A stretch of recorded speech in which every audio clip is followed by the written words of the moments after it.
ഇല്ലപ്പേ ഇവിടെ നിങ്ങള് മോനെ ഇനി ഒന്നുമില്ലടാ, ഞാനേ ലേശ കാറ്റ് കൊള്ളാൻ കയറിയതാ. എന്തല്ലേ ഇപ്പൊ വർത്താനോ? എന്ത് വർത്താനം? എൻ്റെ വാപ്പി ചാപ്പി ഒന്നും കൂടി ആരും ഇങ്ങോട്ട് വന്ന് നോക്കാത്ത എന്താ മോനെ? വരല്ലേ ഇപ്പോ? ആര് വരെ ആരും ഇല്ല. അവൾക്കൊന്നും ഇന്നെ വേണ്ടേ? അതാ ഇപ്പൊ നിങ്ങളെ വിഷമം. അതൊക്കെ ഓല് തിരക്കിലായിട്ട് കാര്യമായിരിക്കും. അതൊക്കെ നമ്മൾ വരുത്താം. അതിപ്പോ ഒരു വലിയ വിഷമമുള്ള കാര്യം. പോയി നേരല്ലേ വായിച്ചേ. ഞാനേ പിന്നെ പോയിട്ട് വരുന്നുണ്ട്. അല്ല ചക്കയുടെ അടുത്തേ ആ തയ്യലായില്ല മോനെ. എന്നായിക്കോട്ടെ കേട്ടോ, ഞാൻ പോയി പിന്നെ വരുന്നുണ്ട് കേട്ടോ. സുൽഫിയെ, ഈ ആ പയ്യനൊക്കെ ഒന്ന് കഴിച്ചിട്ട് ഓ കഴിഞ്ഞ് വൈകെള്ളം കൊടുത്ത് ആടിനെ നാട്ട് മാറ്റി കെട്ടൊക്കെ ചെയ്തണം. വാലേക്കും അസ്സലാം. ആ മോനെ കേറിയിരിക്കും. എന്തൊക്കെ വർത്താനപ്പോ? എന്താ സ്ഥിതി? നല്ല വർത്താനം മോനെ. എവിടെ പോയി? കുട്ടികളൊന്നും ഇല്ലേ? കുട്ടികള് ഓനിവിടെ അവിടെ പൈക്ക് വെള്ളം കൊടുക്കാൻ പോയതാ. കുട്ടികളൊക്കെ ഓളെ പോരേ പോയതാ. അതെന്നാ നിങ്ങൾ പറയണ്ടില്ലേ? ഇനി അമ്മാർക്ക് അങ്ങോട്ട് പോന്നാ മതി. ഇനി ആ വേണ്ട മോനെ, ഞാൻ ഈ പൊരയൊക്കെ ആയിട്ട് കഴിഞ്ഞ പറമ്പൊക്കെ ആയിട്ട്. ആടാ ഞാൻ ഇപ്പൊ വന്നേന്. ഞാൻ ബാബുനെയും വിളിച്ചിന്. ഇതുപോലെ നമ്മ ഒരു കാര്യം പറയാണ്ട്. 10 മിനിറ്റ് ഞാൻ തറവാട്ടില് കൈ വിളിച്ചിന്. വാപ്പനടുത്ത് തറവാട്ടിലേക്ക് ഞാൻ പോയില്ല. 10 മിനിറ്റ് കേട്ടോ. അസ്സലാമലൈക്കും.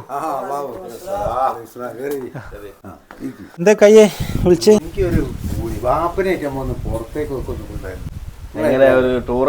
ഒരു ട്രിപ്പുമായിരുന്നു. വാപ്പന്റെ പഴയ സ്ഥലമൊക്കെ ഉണ്ടല്ലോ ഇല്ലേ വയനാട്ടിലെ?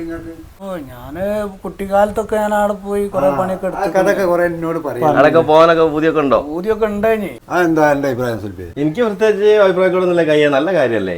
ആടും പയ്യൊക്കെ ഉണ്ട്. ആ ഒരു അവസ്ഥക്കല്ലേ ആലയിൽ നിന്നൊക്കെ ഇട്ടുകൊടുത്ത് നാളെ തന്നെ ആഴ്ചക്ക് എന്താ ബുദ്ധിമുട്ടുണ്ടാളത്തേക്ക്? എനിക്ക് ഒരു ബുദ്ധിമുട്ടും ഇല്ല. എനിക്ക് സന്തോഷമുള്ളൂ. ഞാനൊക്കെ നിങ്ങളെ തിരക്കുണ്ടെന്ന് വിചാരിച്ചിട്ടാണ് നിങ്ങളെ ഞാൻ ബുദ്ധിമുട്ടാക്കാൻ. എനിക്ക് പോകാനൊക്കെ ബുദ്ധിമുട്ടായിരുന്നു. അല്ല കയ്യേ എന്താ പെട്ടെന്നൊരു പോക്കിന്റെ? അല്ല ഞാന് മക്കള് നമ്മളെ കൊണ്ടാതെ പോയപ്പോ എനിക്ക് ഇങ്ങനെ ആയിരുന്ന ആലോചിച്ചപ്പോ മക്കള് ടൂർ പോയോ? മക്കള് ടൂർ പോയി കുണ്ടന്മാര് കമ്പനിയായി. അപ്പൊ നമ്മളെ വാപ്പക്കും ഉണ്ടാവില്ല ആഗ്രഹം. അപ്പൊ നമ്മളിതുവരെ അതിനെ പറ്റി ചോദിച്ചാലും വാപ്പ നമ്മളോടും പറയില്ല. നമുക്ക് ഓൽക്കൊരു നല്ല തീരുമാനം. നമുക്ക് എന്ത് വേണം ചെയ്യാം. എനിക്ക് എന്തോ തിരക്ക് ഒരു പ്രശ്നമില്ല. ആക്കെ നമുക്ക് ഈ ആളെ വെച്ചിട്ട് നമുക്ക് പിടി വെക്കാം. നാളാക്കിയാലോ? നാളെ ഇൻഷാല്ലാ ആക്കാം. നമുക്ക് എന്നാ ഇനി ഒന്നും നോക്കണ്ട. നമുക്ക് ഒരു 7 മണിയാകുമ്പോ നിങ്ങളെ ഇവിടെ തീ വിളി. എന്താ അല്ലേ? എന്നാ അങ്ങനെ ചെയ്യാം. വണ്ടി എടുത്തോളൂല്ലേ? വണ്ടി എടുത്തോ. ആയിക്കോട്ടെ.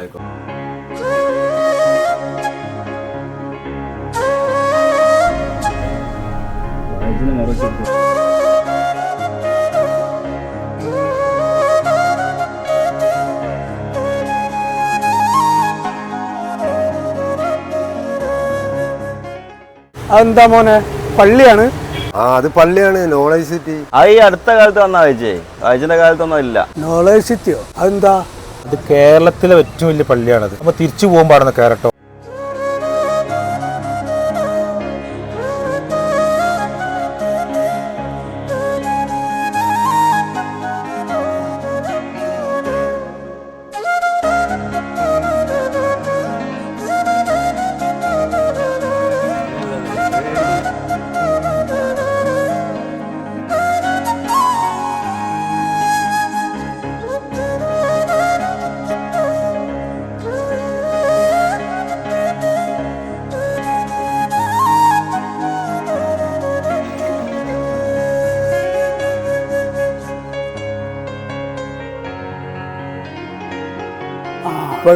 സാറല്ലേ?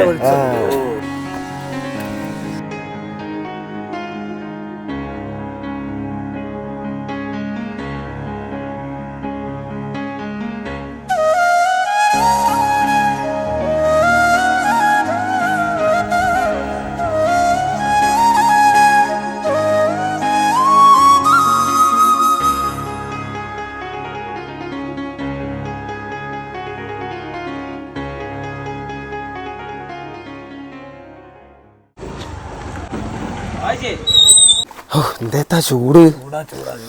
ഇങ്ങനെ ചൂടായപ്പോ എന്താ ചെയ്യലേ? ഏടെ നിങ്ങളെ വിസരൊക്കെ? എന്താ ചെയ്യോ? അതൊക്കെ പോട്ടെ, നല്ല ഹാപ്പിയിലാണല്ലോ. ആ മോനെ, ഇന്ന ഓല് മൂന്നാൽപാട് വന്നും കണ്ട് കുറെ സ്ഥലങ്ങളൊക്കെ കൊണ്ടുപോയി കാണിച്ചെന്ന് എനിക്ക് റാത്തായി, സന്തോഷമായിപ്പോ. ഈ വന്ന് പോയവരാണ് വാപ്പി ഇച്ചാപ്പിയൊക്കെ വരലു, കാറിൽ കൊണ്ടുപോകലു, സ്ഥലങ്ങളൊക്കെ കാണിക്കലു. ഈ എൻ്റെ വാപ്പനോടെന്തോ പോയി പറഞ്ഞോ? അത് ഞാനൊപ്പിച്ച പണിയാ വായിച്ചേ. എന്ത് പണിയാടാ ഒപ്പിച്ച്? അത് ഞാനേ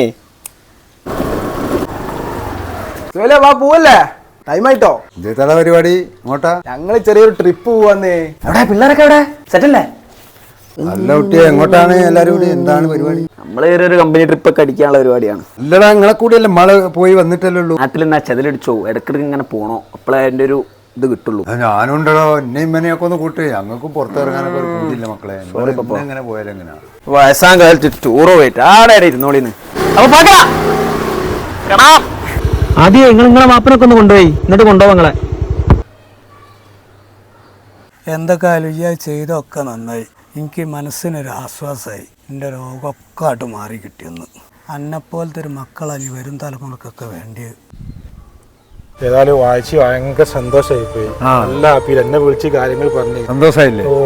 അതായത് നമ്മളെ മനുഷ്യായുസിലെ പ്രധാനപ്പെട്ട 2 കാലഘട്ടമാണ്. ഒന്ന് കുട്ടിക്കാലവും ഒന്ന് പ്രായം ആധിക്യം കൂടുമ്പോഴാണ് ഈ പരസഹായ ആവശ്യമുണ്ടാകും. ഒരുപാട് ആഗ്രഹങ്ങൾ മനസ്സിലുണ്ടാവും, പക്ഷെ നമ്മളോട് പറയാതിരിക്കുകയാണ്. ഇത് നമ്മൾ കണ്ടറിയേണ്ടി വന്നത് ഇപ്പോൾ നമ്മളെ മക്കള് നമ്മൾ അവോയ്ഡ് ചെയ്തപ്പോൾ എന്തായി, നമുക്ക് സത്യത്തിൽ ആ ഒരു ബോധം വന്നു. അതെ അതെ, മക്കളെ നമ്മൾ കണ്ണുറപ്പിച്ച്. ഇനി എത്ര തിരക്കാണെങ്കിലും ഈ തരം സംഭവങ്ങൾ നമ്മൾ ഒരിക്കലും ഒഴിവാക്കുക. എൻ്റെ ഒരു അഭിപ്രായം അതന്നെ, വളരെ കറക്റ്റാണ് അല്ലേ? അതെ അതെ.